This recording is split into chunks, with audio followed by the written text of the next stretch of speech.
बोलो जयकारा बोल मेरे श्री गुरु महाराज की जय। श्री परमहंस अवतार जी द्वितीय पातशाही जी महाराज जी के रेखा किंच स्थानों में से विद्यालय की अहम भूमिका श्री सन 1956 में भक्तों की ओर शरणागत परिवारों के बच्चों तथा आसपास के ग्रामीण बच्चों के लिए आनंद प्राइमरी स्कूल खोला। उस समय की परिस्थिति अनुसार टीन की छतों से कमरे बनाए गए। शरणागत अध्यापक तथा गांव के अध्यापकों से शिक्षक व्यक्ति कार्य आरंभ किया गया।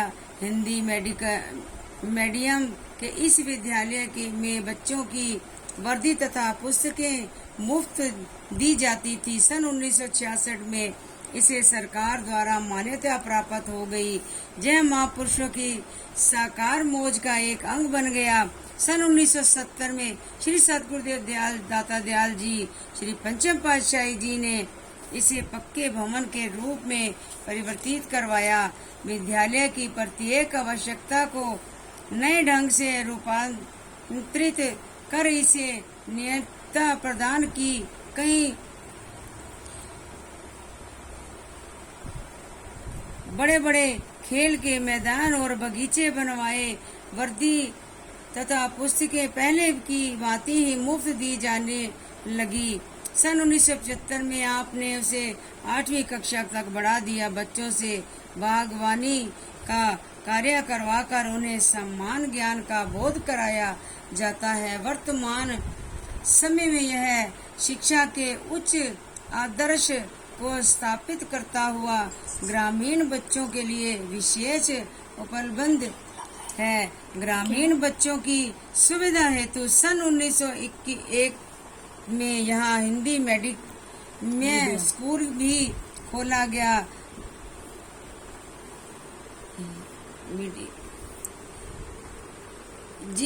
जिसका नाम आनंद प्राथमिक विद्यालय रखा गया। इस स्कूल में राष्ट्रीय पर्व गणतंत्र दिवस एवं स्वतंत्र दिवस पूरी शान शौकत से मनाए जाते हैं, जिससे बच्चों के मन में पर स्वदेश के प्रति प्रेम और जागरूकता में वृद्धि होती है।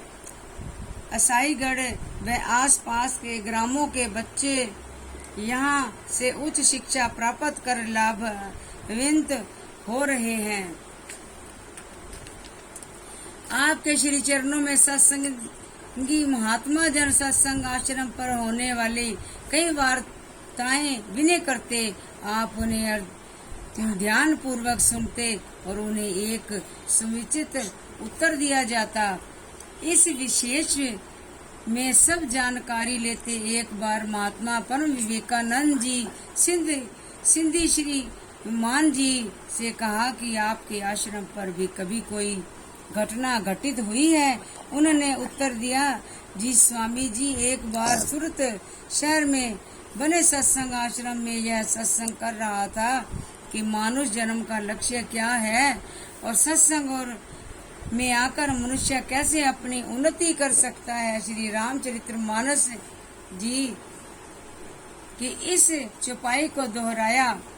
मंजन फल पेखिए तत्काला, काक होए पिक पकु मराला, सुनी आश्चर्य करे जन कोई, सत्संगित महिमा नहीं कोई। अर्थात इस समाज रूपी तीर्थ राज में स्नान का फल तत्काल ऐसा देखने में आता है कि कोयल बन जाते हैं और बगुले हंस।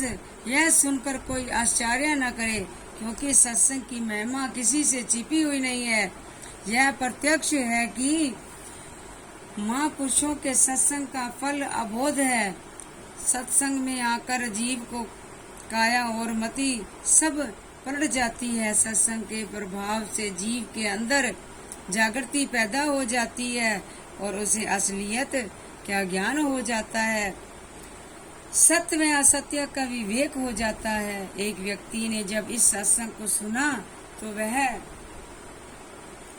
दूसरे दिन अपने घर में एक भैंसा ले आया और कहने लगा, महात्मा जी, आपने सत्संग ने कल कहा था कि सत्संग सरोवर में गोता लगाने से काया पलट जाती है। कृपया मेरे इस भैंसे को भैंस बना दीजिए। हमने उत्तर दिया, हाँ भाई, काया अवश्य पलटती है, परंतु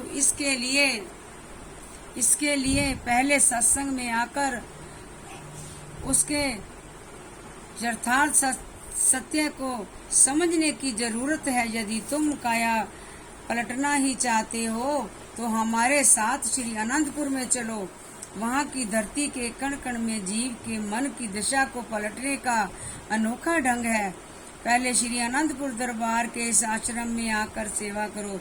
महापुरुषों के बताए हुए नाम का सुमरन करो। पूर्ण स्वयं ही जान जाओगे कि कैसे श्रद्ध मन से माया का आवरण दूर हो जाता है और काया पलट जाती है। कोया हर समय काय काय करता है, जिसकी भाषा किसी को भी पसंद नहीं।